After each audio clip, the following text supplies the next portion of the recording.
Hello. You've seen the video title, you know what this is. Hello and welcome to this video where I tell you all the goss. If you're here for the goss, I'm going to give you the goss.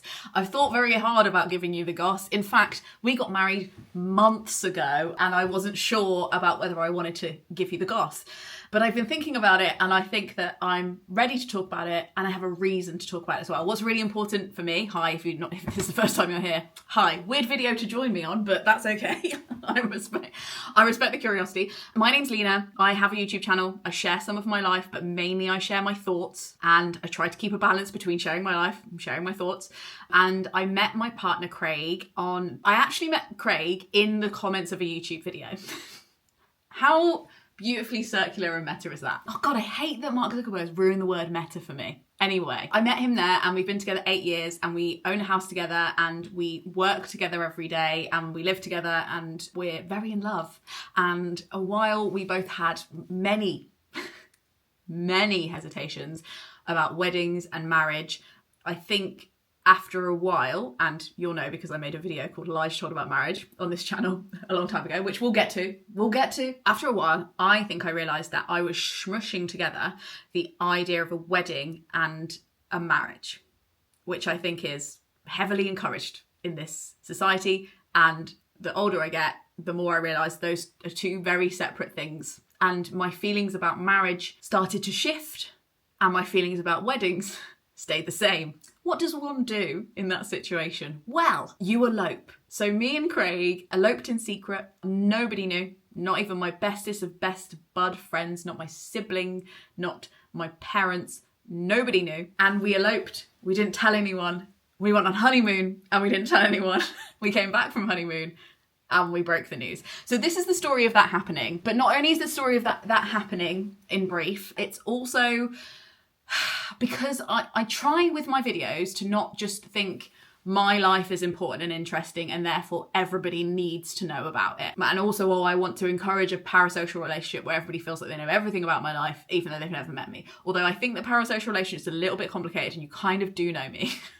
And I kind of know you. Anyway, that's simply a conversation for another day. I'm conscious of doing all that, but also with my videos I always try and find a reason. I try and think, right, I want to make this video, and then I force myself to be like, who cares? Why should anyone care? Why? You got married, who cares? They don't know you. And after several months of secretly being married, not that it's like a huge secret, like it's not like I shy away from saying the word husband in public, but you know, it's a secret as far as the internet is concerned. The reason why some people might care is because I think that there is a over-representation of weddings on the internet and an under-representation of people just starting marriages privately, which is what I would call our wedding, because literally nobody was there apart from two strangers who are witnesses and the registrar. And I would have loved to have more videos out there about that when I was thinking about doing it, because while I love being an attendee of a big wedding, please invite me to a wedding. I love it. I love being an attendee. I love seeing my friends happy and doing what they have dreamed for their wedding and supporting what they think is romantic. I never fantasized about having a wedding. And I don't find them, for me, that personally romantic. And I think what people find romantic is very different, right? Like, you know, somebody might say, to me, like, oh my God, my girlfriend bought me this huge bouquet of flowers and then sprinkled petals all over the bed and brought me this amazing cake. Actually, no, cake is romantic. I take that back. You know what I mean? And I'd be like, oh, that's so sweet of them. I'm so happy for you. But if Craig did that for me, I'd be like, ick. That's so, like the rose petals on the bed thing, like, not for me. And in the same way, like, I'm really happy that my friends are with their partners, but I wouldn't want to be with their partners. Like, I like them as people, but I wouldn't, you know what I mean? It's like a different...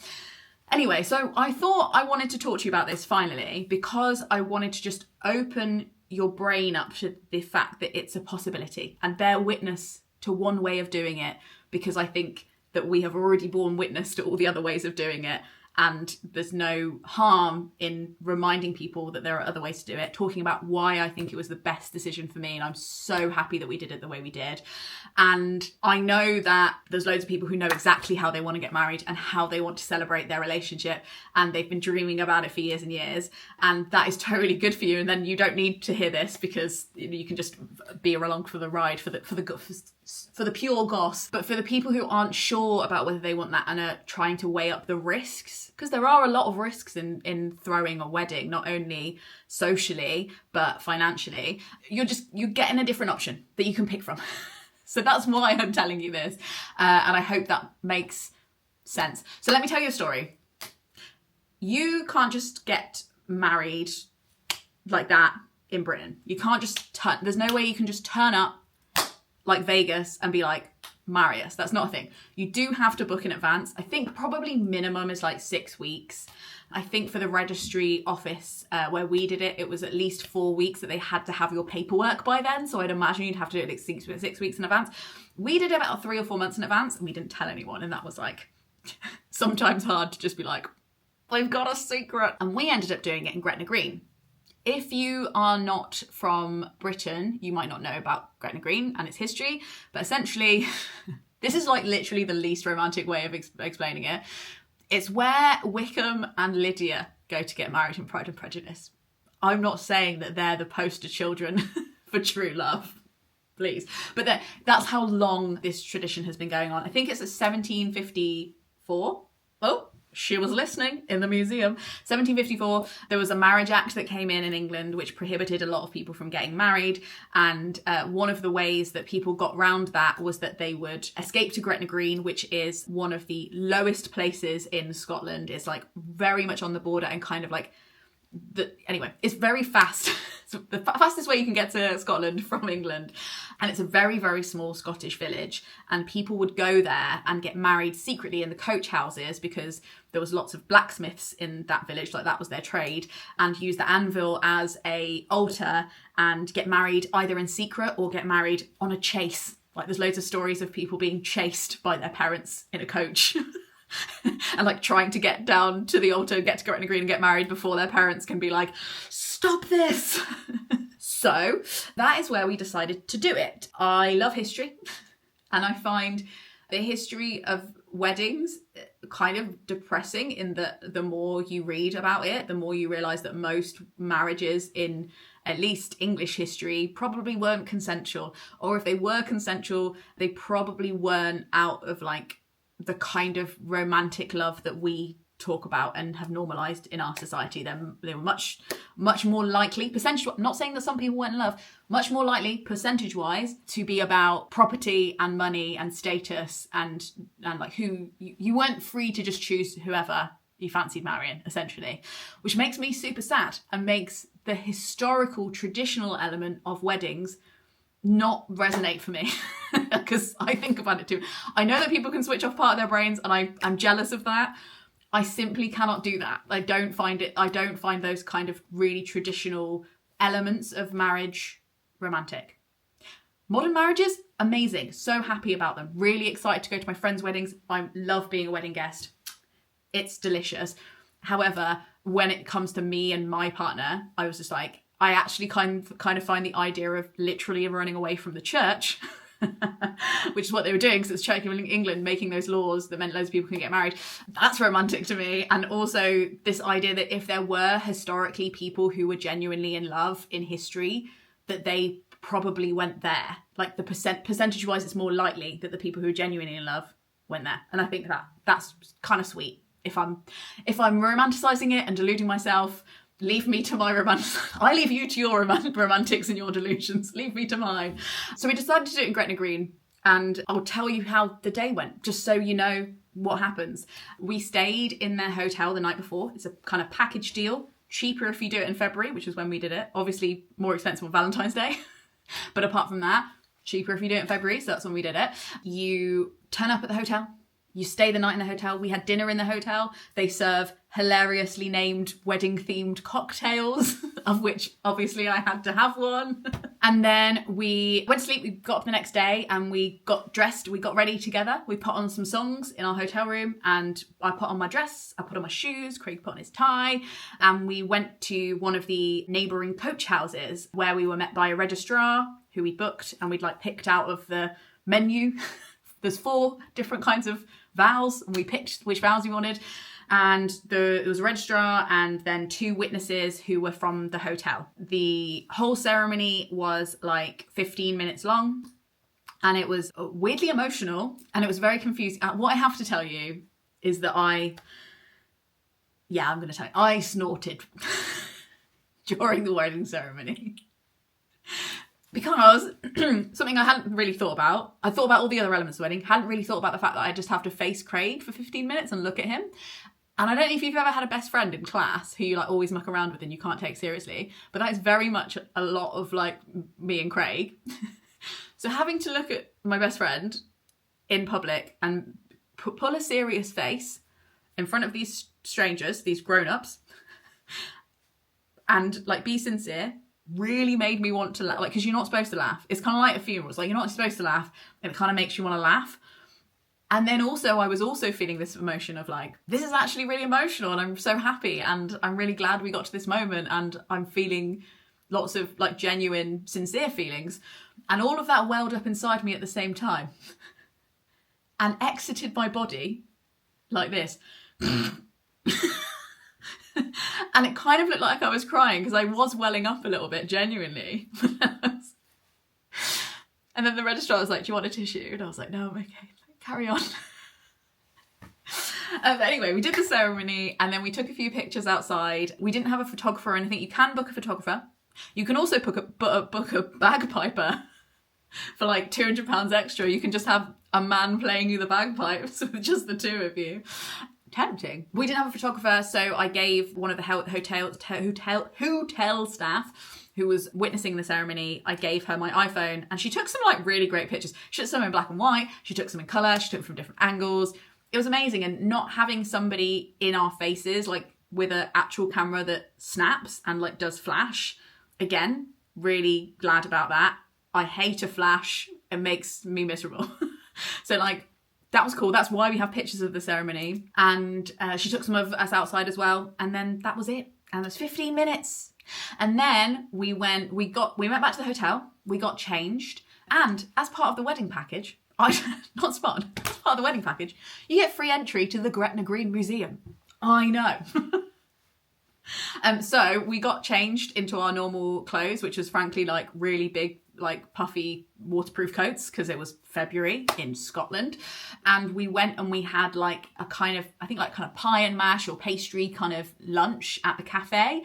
And then we went to the museum and we spent like an hour in the museum reading about all the different cool history facts about Gretna Green and all the people who got married here and all the weird stories. Then we got in the car and we went to Keswick, which is where we went on honeymoon.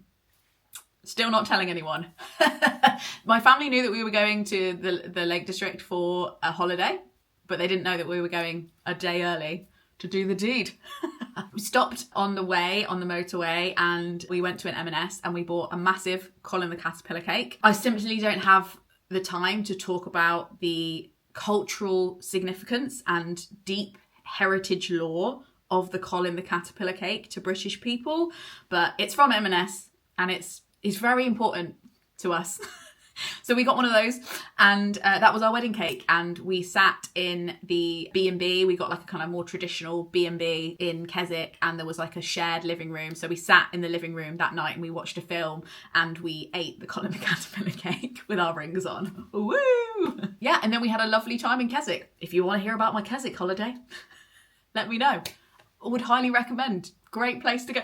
We went and saw some Wordsworth stuff. We went to Beatrix Potter's house. Big pilgrimage for me. We went to the Pencil Museum. Life-changing. Anyway, how did we tell our parents? Well, in the Gretna Green gift shop, there's loads of paraphernalia, but they have postcards. And one of the postcards they had was actually a jigsaw postcard. And I was like, this is bloody perfect. So what we did was we wrote on the back of the postcard our news, what we did. Lots of love, Craig and Lena. Then we broke up the jigsaws and we posted them to both of our families so that they had to do the jigsaws, which was, I think, perfect. But that's me. I think also it gives them time to process it, so that it wasn't like something that they felt like they had to react to straight away if they had any feelings about it. And then also it was just funny. And it also meant that we didn't have to pick which parents to tell first ourselves. Like, we were just like, it's up to Royal Mail.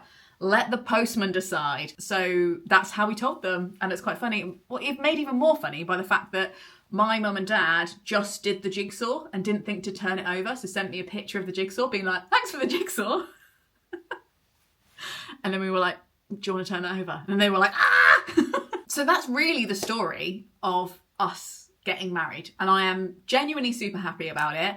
Something that I wasn't expecting was that I was like, this is just a symbolic solidifying of what we already have. And like, it'll feel nice, but we already are married basically. So it's the same.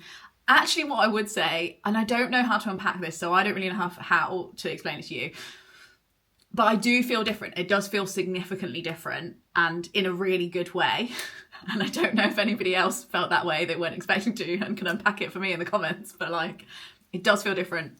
And it's genuinely one of the best decisions I've ever made. So now we've told you the story, I wanted to talk through a few things that I've been thinking about. I almost call them like mantras, like things that I would want to tell you if you came up to me in a pub or a cafe, or I saw you at a party and you were like, I'm thinking of eloping and I'm not sure like whether it's the right thing for me. And I don't think it is the right thing for everybody. My friends who have got married, like, they have planned weddings that fit them perfectly and that bring them joy and they're really excited about. And I'm excited to be part of those days. But it's not a one size fits all. And so these are the kinds of things I'd say to you if you were on the fence and like you brought up certain anxieties.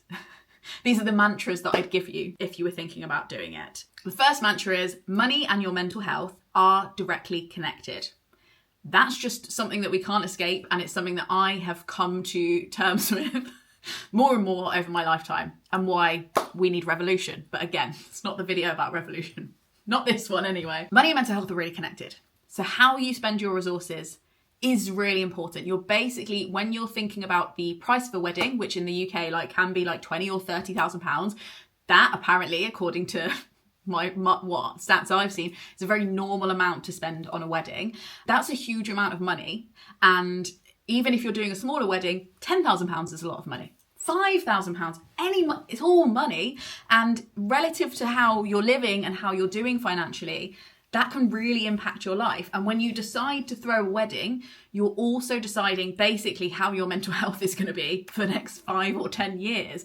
And if it is going to negatively impact your financial security, your home security, like where you sleep, your shelter, your food security, like if you're able to take breaks from your job, especially if you're a freelancer, like how much money you have is directly related to how much holiday you are able to take, because you don't have an employer where they legally have to give you holiday.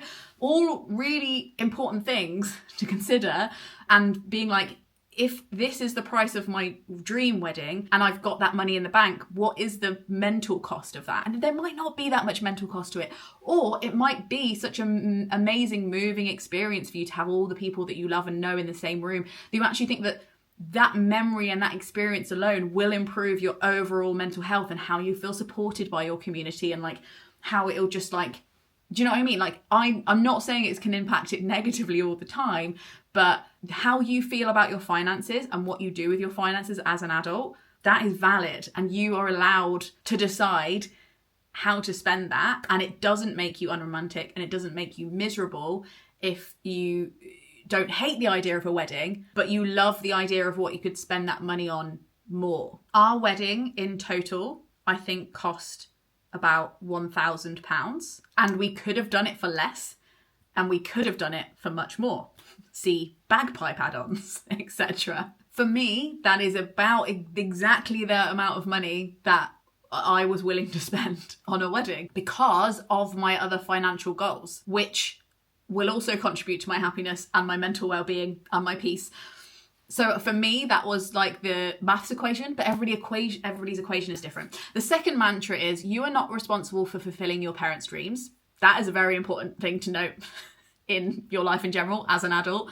Like realizing that as a thing is important.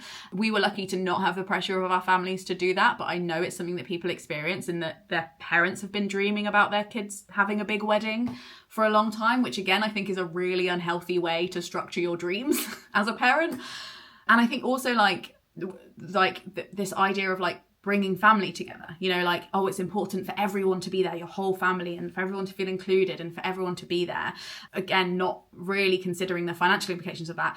It's complicated, and what I'm trying to say is that I think we treat weddings, or we're encouraged to put pressure on weddings to also not only function as a celebration of that couple and their intimate experience of the day, but also to function as family gatherings and family reunions and community building moments that will like solve loads of issues or bring people together in a way that they don't usually make the effort to get together. And I personally think that should not be the responsibility of a couple, and financially and emotionally, to do that for a family. I think that if you are a parent and you want like to have a really close, massive family, and you want to have loads of huge family gatherings, then that should be a shared financial and logistical responsibility that you do regularly. Like, people only get married once. What is the point in building community for one day?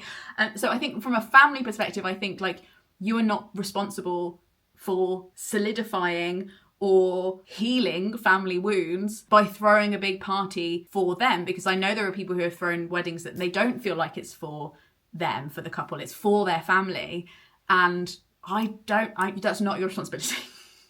Third mantra: weddings exaggerate whatever you already have going on. If you have parents that are absent or have passed, or you have like complicated family dynamics, or you have like a friendship group that you don't feel like ranking or like picking who is going to be at your wedding and therefore like who is going to be in your pictures and your life forever. All of those things are exaggerated by the act of planning a wedding, which is probably why they're one of the most stressful things for people to organise, and people note them as like maybe the most stressful experience of their lives.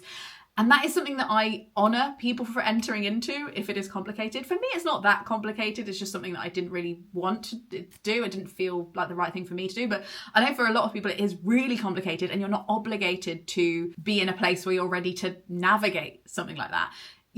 The point in your life where you might be ready to navigate something like that, or it might feel right, might be a very different point in your life to where you're ready to commit to your partner. And it's great if those two things align and they happen at the same time, but they don't for everybody. And it's sad to me that people don't do something they're really ready to do and would be really moving and meaningful for them at this point in their lives, because they are waiting for this moment to happen, or they're forcing this moment to happen early and they're not ready to do that.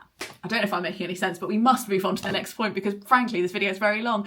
You are allowed your privacy is the third mantra. And this is really different for everybody. Like for some people, it's really moving to have everybody they know in one room, watch them commit to their partner in public. For some people, it doesn't feel that way. And for me, and this is a weird thing because I'm on the internet, and I know Carrie Hope Fletcher is also a YouTuber, and she eloped, and she talked about how it was kind of weird because her and her husband are both performers, like that is literally their jobs.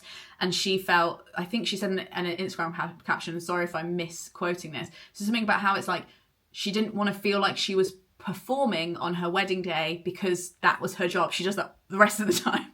And I guess some part of me feels like that. Like I already feel like I live like quite publicly and I share a lot on the internet, and I feel like ironically I'm telling you about it now, but hopefully there's a point to that. There's going to be some positive benefit, but like I felt like it feels like a very private thing for me to do, in the same way that like people have babies, you know, but they don't invite their whole family into the labour room. I know this is a very tenuous link. I know they're not directly equivalent, but I'm trying to make an example of like a big life moment. You have a baby, but you don't invite everybody to the hospital, or you don't invite everybody into the room while you've got your thing out and you're trying to push a bloody something the size of a watermelon out of something the size of a lemon. Like, There are moments where people don't have to be there and like be present to know that it's a big moment and to celebrate you, and they understand that. And I think that weddings could also be that for people if we allow it to be. But it's still a big moment, even if it happened in private, and they don't have to be there to celebrate you. Of course, creating a situation where everybody looks at you all day and take pictures of you all day, like I don't think that is inherently self-centered or like self-aggrandizing. Like it's a celebration, like you're allowed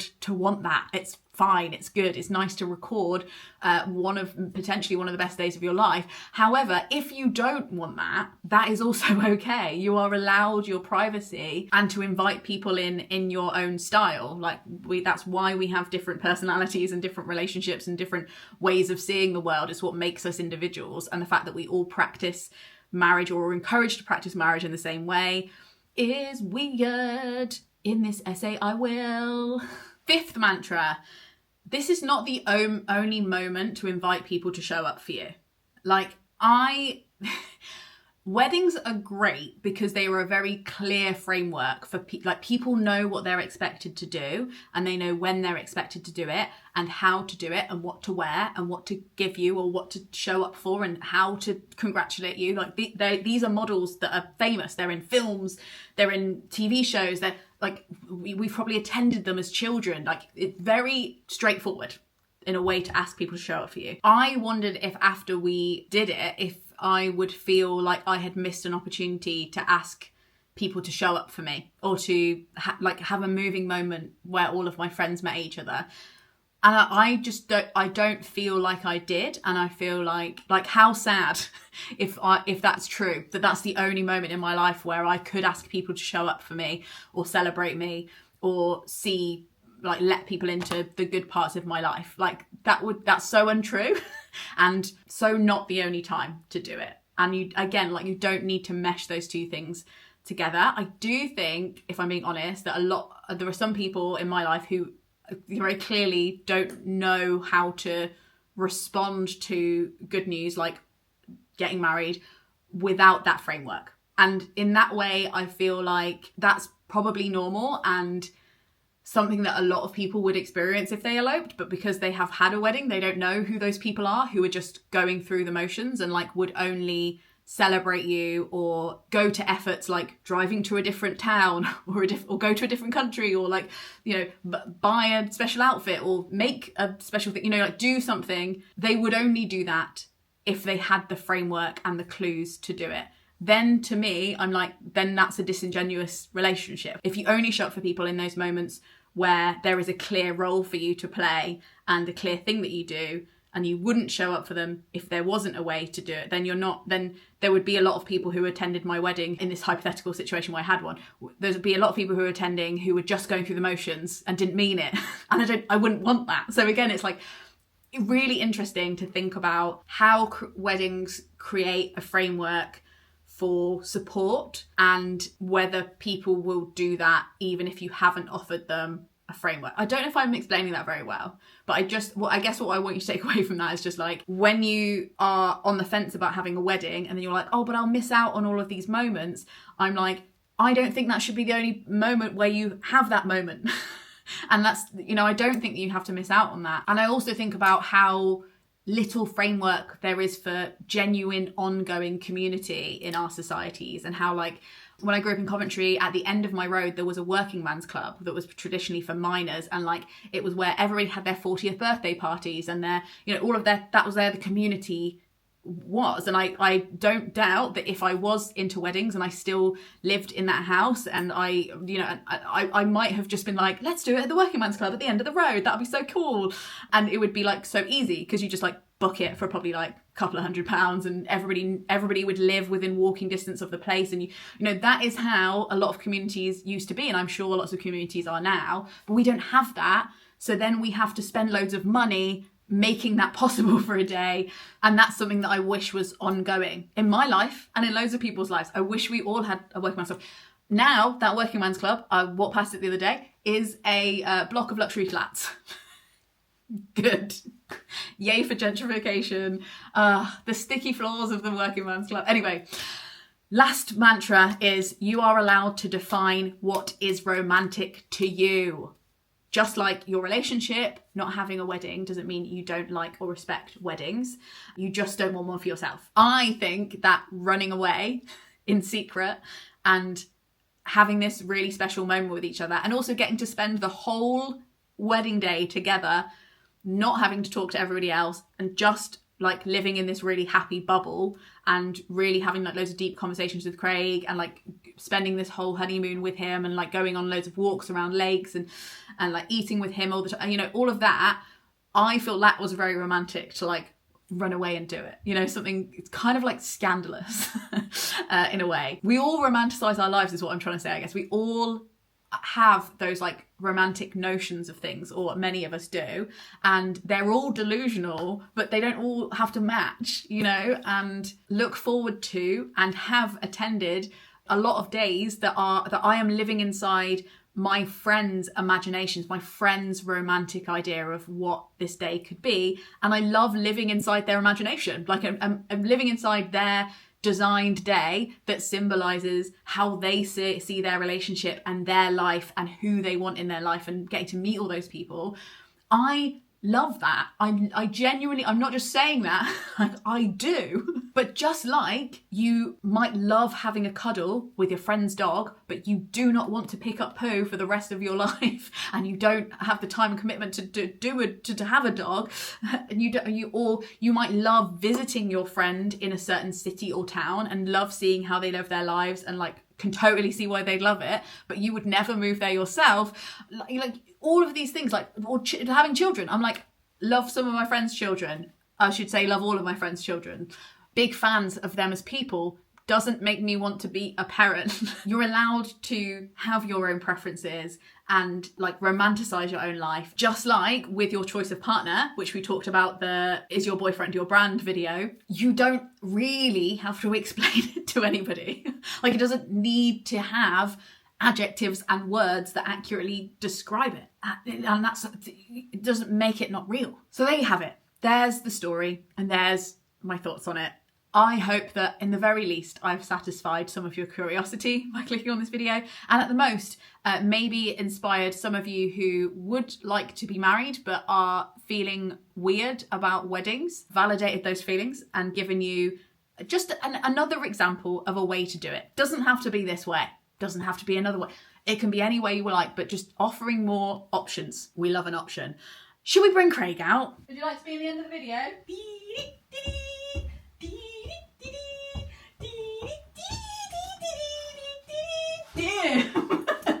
Do you have any thoughts, comments, opinions about being married? Marks out of 10, me as a wife so far. This silence is very long. I wasn't expecting it. Okay. I wasn't expecting... I've just been sat at my desk, minding my own business, and now you're getting me to rate you. I mean, how can I say anything other than 10 on camera? I was going for 11, but I've taken 10. There's room for improvement. Keep you on your toes. And holding back. Yeah. 20 out of 10. Thoughts, feelings. I mean, what is there to say? How much? I don't know what you. Whatever you're thinking of saying, I've covered it. Look at that timestamp. Yeah, 43 minutes. I mean, we were functionally married. Yes. Anyways, weren't we? Now it's just official. Have you spoken about how we didn't want to at the beginning, and now we do? Mm-hmm. Kind of. And how the relationship has evolved. What's really interesting about the fact that we got married is we initially bonded over the fact that neither of us wanted to get married or have kids, and we still don't want to have kids, but the relationship evolved, didn't it? And it just felt like the most accurate describing word. I was like, what are we're doing a marriage here. We are in marriage. I just thought a lot about what would happen if one of us died or was seriously hurt. I mean, do you mind me saying the thing, like, for those of you who watch this channel, you might know that I was in a really horrific car accident in 2022, and I remember Craig saying like how devastated he would have been if I'd had to. Well, I did have to go to hospital, but just to be checked, I was actually fine. But like, if I had been seriously injured, he'd want to run into the hospital and be like, "Where's my wife?" You know what I mean? Like, it felt like the gravitas of that felt more accurate than anything else. If I say, "Oh, my girlfriend," I don't know. I don't. Maybe it would have been fine, but I think there are certain significant moments that happen in relationships where you're like, oh wow, this person really means a lot to me. And we know that, but then there's certain moments as well where you're like, oh, I know that. And I think that was one of the moments where I was like, Lena is like, we're so, I don't know how to say it without sounding like cliche and cringe, but like we're so united as a pair, you know, we're a household. And I don't know, just the idea of something happening to you and me not being the official person that's like legally and, you know, I want to be the person that's responsible for you and I want you to be the person that's responsible for me should anything happen.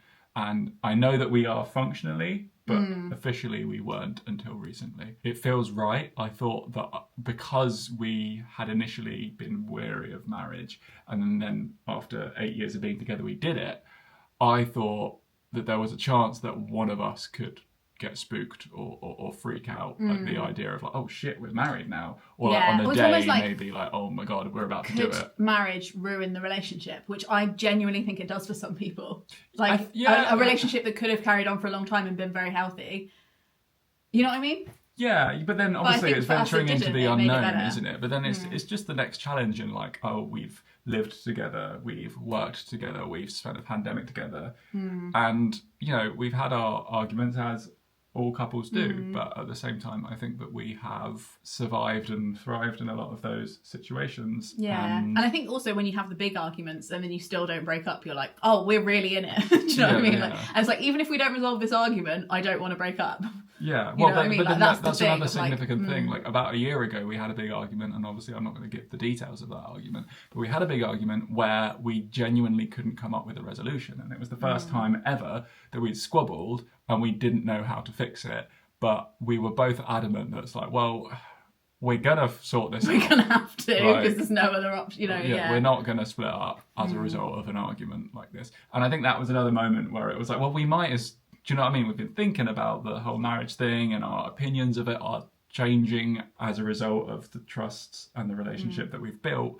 And now we know that even if we can't find a solution to a problem, splitting up is not on the table. Yeah, definitely. So I just think more and more stuff like that happened over the years where we were like, we should probably do it. Yeah. And now we've done it, I don't feel like it spooked me at all. It feels right, doesn't it? It's like, oh, now we have a piece of paper that says that we are what we feel like we are to each other. Yeah, you know? Definitely. I think it's that. Do you want to show them the rings? Ooh. I've actually just been editing your vlog, which is supposed to come out before this video, and I noticed that I'm wearing the ring in a lot of I wonder if people have noticed. I've been wearing mine and nobody's said anything. Yeah. Because we've been married for months. But I've been wearing this on the wrong hand because this hand, we had it fitted for this hand. Well, we measured this finger and we purchased it online. And it does fit on this finger, but it fits way better on the wrong hand. But Lena's mum has very kindly done some research for us and discovered a bunch of countries where they actually wear the wedding ring on the right hand instead of the whereas left in Britain you'd wear it on the left hand. But I think this is nice because when we hold hands, we've got the same ring. Oh, we can have a ring battle as well. Disgusting. If you're interested in where we got our rings from, or you're nosy about what we wore at the wedding, what my dress was like properly, if you want to see it in detail, and like the sustainable elements that I thought about that and everything everything around that, or you're interested in me reacting to my video where I talk about lies we're told about marriage and how skeptical I am about it and how it's broken and how we shouldn't do it, then I have filmed both of those videos and they will be coming out this month, so make sure you're subscribed so you don't miss them. But if you can't wait that long, if you simply cannot wait for the goss, if you're a patron of mine and you're in the Gumption Club, those videos are available for you to watch now. So if you want to go and binge all the wedding content from Lena and get it out of the way so we can move on and talk about all the stuff we used to talk about, then it's there. But if not, stay tuned because those questions will be satisfied in the next few videos. You're about to work me like a donkey. I'd be like, wedding content, Craig. Lots of editing to do. Is that everything? I think that's everything. Okay. Shall I go? Frog snog out.